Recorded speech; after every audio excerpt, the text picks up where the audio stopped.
j'appelle Monsieur Arnaud Paré, comme Ambroise, d'accord, de Tours, qui va nous parler du résultat du traitement multinodal des carcinomes épidermoïdes opérés du massif facial. Arnaud, c'est à vous. Merci. Donc, mesdames et messieurs les membres de l'Académie et chers confrères, je vais donc vous présenter une analyse qu'a portée sur les épidermoïdes opérés du massif facial, localisés au niveau des sinus. Donc, les cancers nasosinusiens sont des cancers rares et agressifs qui sont principalement représentés par les carcinomes épidermoïdes. Ce sont des tumeurs qui sont souvent initialement peu symptomatiques, ce qui explique le diagnostic est fait toujours tardivement, avec une maladie notamment localement avancée. La difficulté chirurgicale de ces tumeurs et la proximité avec des structures anatomiques telles que l'orbite ou la base du crâne. Et le pronostic repose principalement sur les récidives locales. Dans le passé, il y a plusieurs études qui portent sur les cancers nasosinusiens, mais c'est souvent des études qui sont faites de cohortes hétérogènes, parce que déjà ce sont des maladies rares, donc souvent ce qu'on inclut des patients traités de façon curative et palliative. Souvent, les analyses regroupent des histologies variées, donc avec des pronostics différents. Et ces études sont souvent aussi faites de façon multicentrique, de façon rétrospective, ce qui explique du coup des prises en charge différentes et donc une hétérogénéité pour la prise en charge de ces patients. Donc le but de l'analyse de ce travail, c'était de choisir le sous-groupe histologique le plus fréquent, donc les carcinomes épidermoïdes, de façon monocentrique pour qu'il y ait une homogénéité dans la prise en charge, et d'analyser plus particulièrement les gens qui sont opérés. Donc c'est une étude qui a été réalisée donc à Gustave Roussy sur 14 ans. Et au final, 68 patients ont été opérés de façon curative. Et sur ces 68 patients, ont été analysés les facteurs démographiques, cliniques, histologiques, les traitements reçus et l'impact sur la survie, sur les survies. Qu'est-ce qu'on entend par traitement multimodal? En fait, le traitement multimodal, c'est, dans la majorité des cas, mettre en place déjà une chimiothérapie d'induction.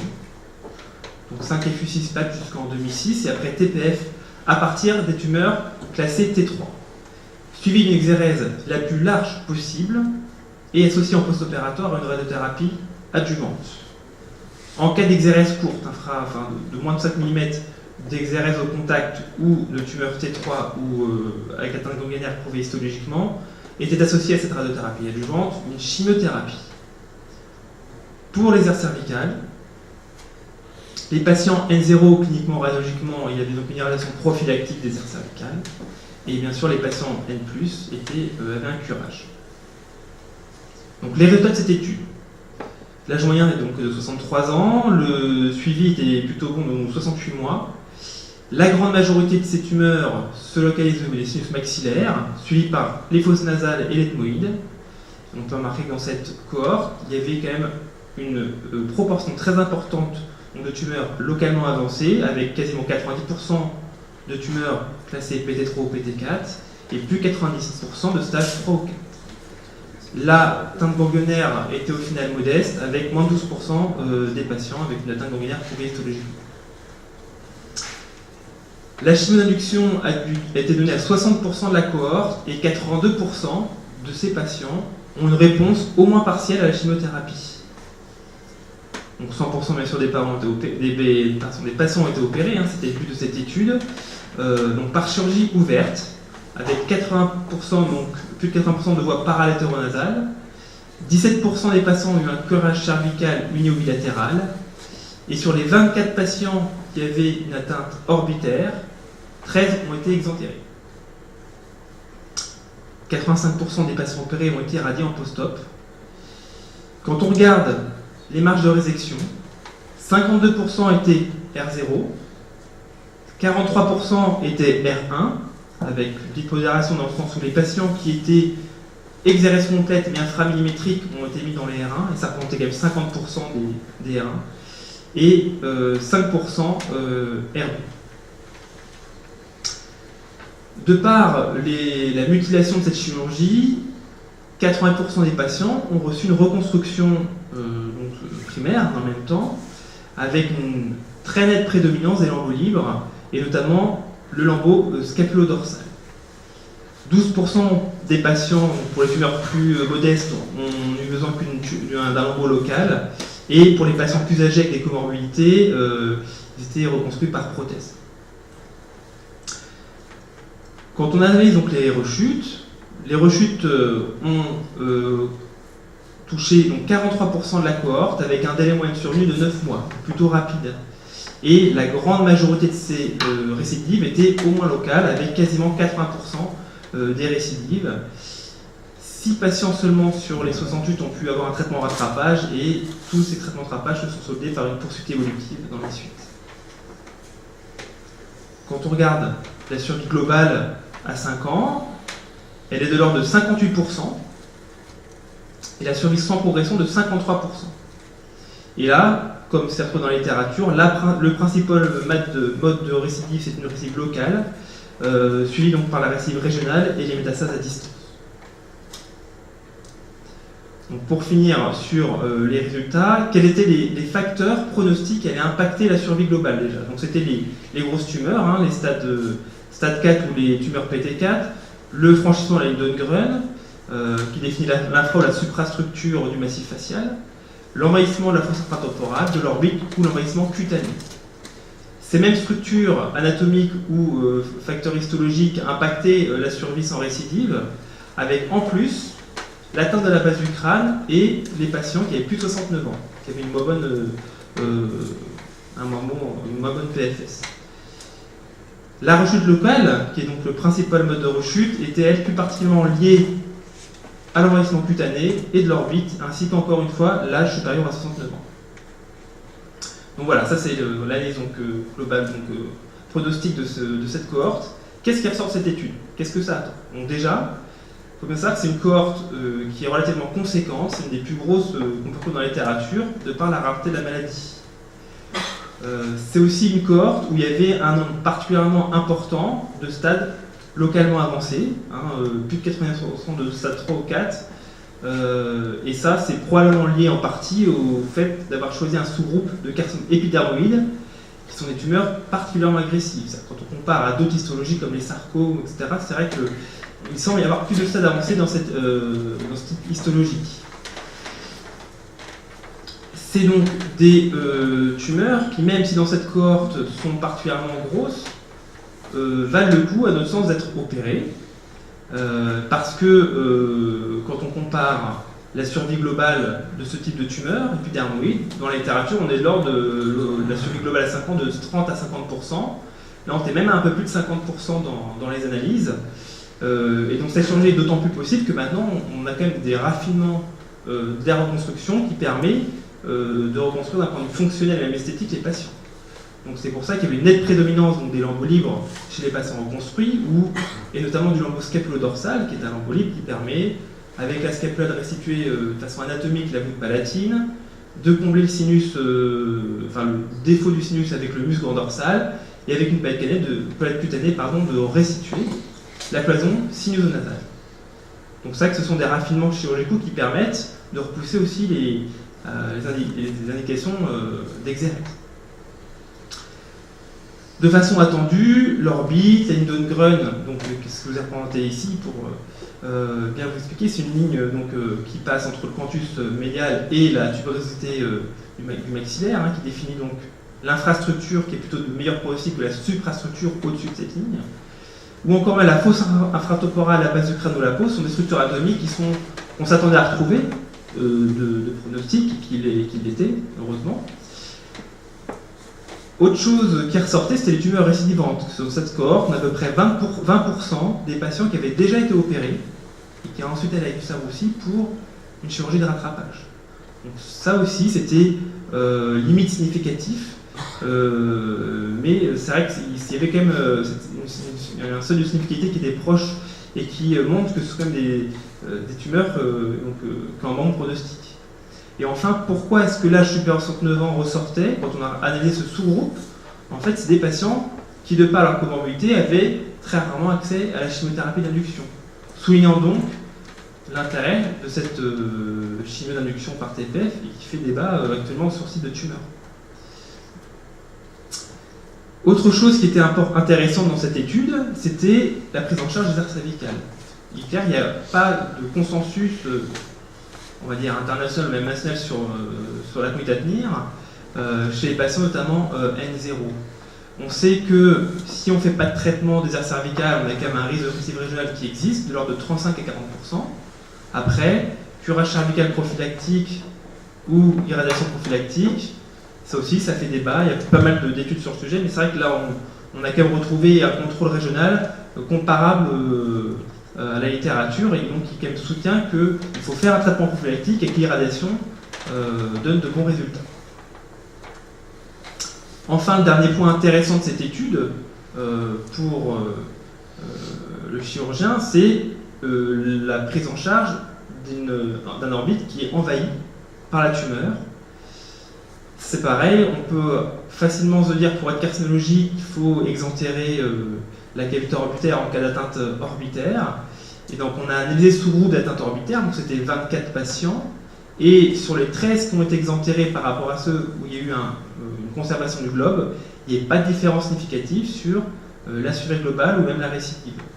Donc ça veut dire que dans la pratique, les gens qui ont une atteinte orbitaire, c'est-à-dire un franchissement notamment de la périorbite et même une atteinte de la graisse, s'il existe éventuellement un plan de dissection même qui est pas centimétrique ou plus forcément, on peut dans certains cas quand même avoir une conservation du globe, et ce qui d'un point de vue fonctionnel est quand même primordial pour ces patients.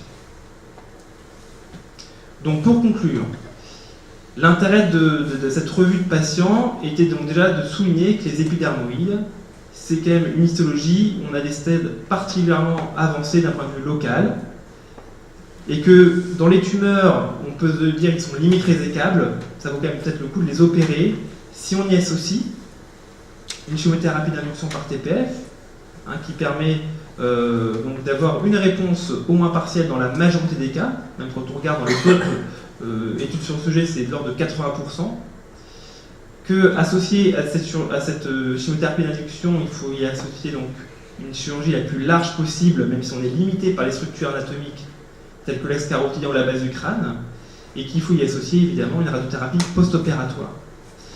Donc globalement, d'un point de vue chirurgical, actuellement, je pense qu'on a des techniques qui sont plutôt efficaces. Pareil pour la radiothérapie. Donc comment est-ce qu'on peut encore améliorer le pronostic de ces tumeurs?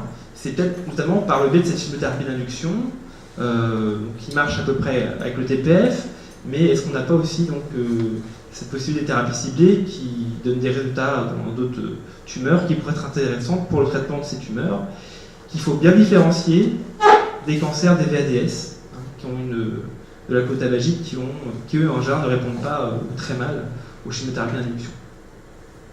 Voilà, je vous remercie de votre attention. Merci Arnaud, qui nous a démontré qu'effectivement les revues cliniques, une nouvelle fois en matière de recherche, ça a une place importante, même si dans la gradation de la preuve, ça reste peu important, mais c'est quand même, je pense moi, tout à fait capital d'avoir apporté un certain nombre de choses. Évidemment, je ne suis pas du tout spécialiste, mais alors on a un peu de temps quand même pour poser quelques questions. Oui, je vous en prie, monsieur. Merci pour ta belle série, ta belle présentation. C'est effectivement le carcinome épidermique du sinus maxillaire, c'est un problème difficile. On est tout à fait d'accord avec vous à l'IGR. L'exentération, a priori, ne change rien. Voilà. C'est pas la peine. En plus, il faut savoir qu'elle est refusée une fois sur deux par le patient. Ça tombe bien alors d'une certaine manière, a posteriori. Vous voyez donc, que du consentement éclairé naît parfois la quintessence de l'éthique. Oui, et qu'effectivement, c'est une tumeur qui a une propension à la récidive qui est très élevée. La chimiothérapie d'induction, ça me paraît une évidence dans ce cas-là. Et il faut être au plus large, sauf sur l'orbite, puisqu'on peut dire que ça ne sert à rien. Mais la base du crâne, par contre, c'est plus trop un empêchement. On va volontiers. Par contre, effectivement, dès que le parenchyme cérébral, lui, est envahi, alors là, on tombe dans une autre maladie. C'est plus une indication opératoire. Vous êtes, attends, on va laisser la parole à Alain Pétran, si je puis dire. Arnaud, vous êtes d'accord avec cette observation? Tout à fait, c'est tout à fait. Donc, notamment avec l'atteinte de la base du crâne, où, comme je disais, les tumeurs qui pouvaient être non résécables ou difficilement résécables, enfin d'un point de vue conceptuel avant, on se rend compte que le fait de les opérer, et c'est le cas de cette série, parce que je dis la survie à 5 ans et même la survie sans récidive était plutôt bonne. Alors après voilà, hein, je prends ça avec des pincettes, mais était plutôt bonne, parce que je dis en général on est là au 30-50% dans les anciennes revues, et là on est quand même pratiquement à 60%, et c'est quand même des tumeurs qui sont particulièrement grosses. Donc c'est vrai que l'atteinte de la base du crâne, bien sûr, n'est pas une contre-indication, au contraire. Il faut juste savoir, et on sait que l'exérèse sera quand même très souvent très courte. Voilà. On le sait, on les opère. Très bien, bah, écoutez, Richard. Une question de naïf total d'ORL. Premièrement, toutes les tumeurs, bon, c'est l'IGR, il y a des tumeurs bien évidemment énormes. Il n'y a pas du tout de dépistage de ce type de tumeur épidermoïde, c'est ma première question. Et ma deuxième question, c'est concernant un épidermoïde qui normalement a une affinité ganglionnaire importante, vous en avez parlé bien évidemment. Est-ce que vous avez avancé aussi dans le ganglion sentinelle? Est-ce que c'est des idées de recherche dans ce domaine-là ou pas du tout? Parce que l'épidermoïde, souvent pour nous, c'est important. Alors, pour la première question sur le dépistage, il n'y a pas de dépistage particulier, parce que, en gros, quels sont les facteurs de risque de ce type de tumeur? C'est pas franchement évident, c'est pas comme l'adénocarcinome de l'ébéniste, vous voyez, donc c'est textile, on ne sait pas vraiment. La première symptomatologie. Et le problème c'est que la première symptomatologie elle est complètement spécifique, c'est une obstruction nasale, des saignements, quand on arrive à la déformation du massif facial, bon voilà, c'est un T4A déjà, enfin voilà, donc c'est non. C'est le problème, c'est que le sinus c'est une grosse cavité qui va mettre du temps à se combler, avec des parois osseuses, donc avant d'atteindre des structures neurologiques ou même musculaires, il va se passer du temps, donc il y a malheureusement.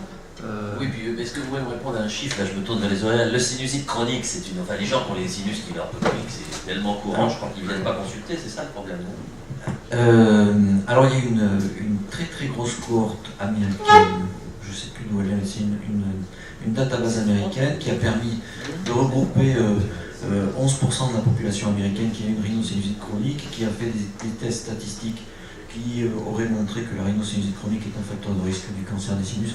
En fait, pas du tout. Non, pas du tout. Un sinus maxillaire, ça fait à peu près 20 cm3. Donc ça reste silencieux très longtemps. Très longtemps.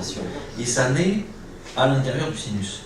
Contrairement à l'adénocarcinome qu'on a tous appris de l'ethmoïde, qui en fait n'est pas du tout de l'ethmoïde, puisqu'il n'y a rien qui naît dans l'ethmoïde, qui est plutôt dans la fente olfactive, puisque les poussières de bois viennent se poser dans la partie postérieure de la fente olfactive, et le pellicule d'insertion de l'adénocarcinome est toujours à cet endroit-là. Et donc c'est accessible à un dépistage chez le menuisier, puisqu'on va voir directement avec la nasofibroscopie, alors que dans le sinus maxillaire, on ne peut pas rentrer. Très bien. Et les ganglions. Les ganglions. C'était un peu aussi l'étude de la littérature où globalement, ça doit être un épidermoïde. Cette localisation semble moins lymphophile que dans les VADS, notamment. Alors est-ce que c'est au seul point de départ ou muqueux? Enfin, je n'ai pas d'explication physiologique à ça, mais c'est vrai que c'est des tumeurs qui paraissent moins lympophiles, où en gros, on peut se permettre de se poser la question est-ce qu'il faut faire un curage cervical? Mais en tout cas, il faut faire un traitement prophylactique des thermolinéaires, ça c'est pas le débat, mais est-ce qu'on peut se cantonner à faire juste une irradiation? Et ce qui en ressort, c'est qu'a priori, plutôt, aujourd'hui, en 2018, bientôt, c'est ce qui est fait un peu partout dans le gros centre de cancéro dans le monde. Merci, monsieur Arnaud Paré, donc de Tours, pour cette excellente communication.